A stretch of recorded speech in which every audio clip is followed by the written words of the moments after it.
Hello, my name is Charles Gray, and I'm going to be talking about Peru. Specifically, I'm going to be addressing prompt number 2, describing the healthcare of Peru, comparing and contrasting the poor and the wealthy, and how that healthcare system impacts them. And also, we're going to go ahead and tie it into Ribeiro's The Featherless Buzzards. So to start off, Peru is somewhat similar to the United States. It's a democratic republic. It's got 3 different houses, and they all check and balance each other.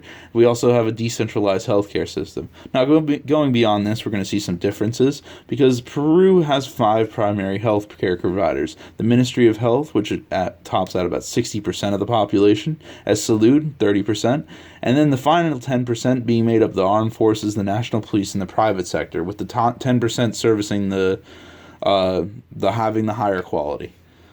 Now, Peru's government isn't stable and efficient, and its underdeveloped infrastructure leave the people out in rural areas having no access to medical coverage.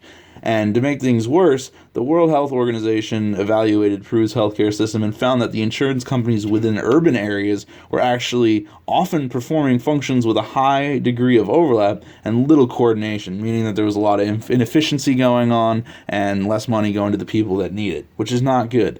Because of Peru's geography, the mountainous landscape, it makes it more expensive to develop roads and systems outside, so there's less medical practitioners out in these rural areas, and the government has sponsored programs to help accommodate for this by incentivizing people to go out there, but the World Health Organization has said in its evaluation that overall inequitable great geographic distribution of health workers continues, and the progress that they've tried to make so far hasn't really been very much.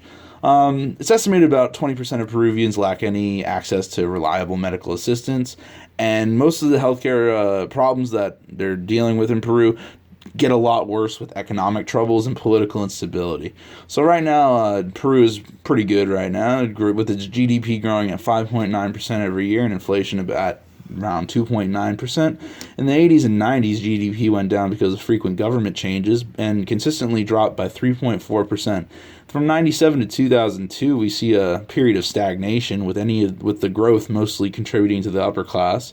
And then taking you back to 1920 to the 1950s, before Ribeiro wrote the story, there was more political instability. So much so that there was actually government changes frequently during this period of time. During this time, there was a lot of mistrust between the Peruvians and the government, because the government was dealing with foreigners to help supply the government with money by giving them tax cuts to invest in the mines in Peru. This led to mistrust between the Peruvian government and their officials, and it all kind of came to a head in the Mining Code of 1950, which was a super tax cut to the government, or to the foreigners that were trying to invest in these people, and that just sparked a lot of political unrest. Also around this time in the 1950s, unemployment was at or above 50%, which is pretty bad. You're pretty much bordering humanitarian crisis at that point with the amount of people that you have with no resources. The impact on the poor is that they just are destitute and dying. Really, when in a situation where you don't have access to resources, when your government's not able to, accommodate for that, you're just going to end up swept under the rug, like our main characters from the story, the Featherless Buzzards. The kids, Efrion and and Enrique, they what they do is their grandfather instructs them to go out and collect food every day for their pig that they're trying to go. Both of these children live in the ghetto, and Ribeiro wanted to write from the perspective of the poor, to give people that weren't poor a little bit of insight.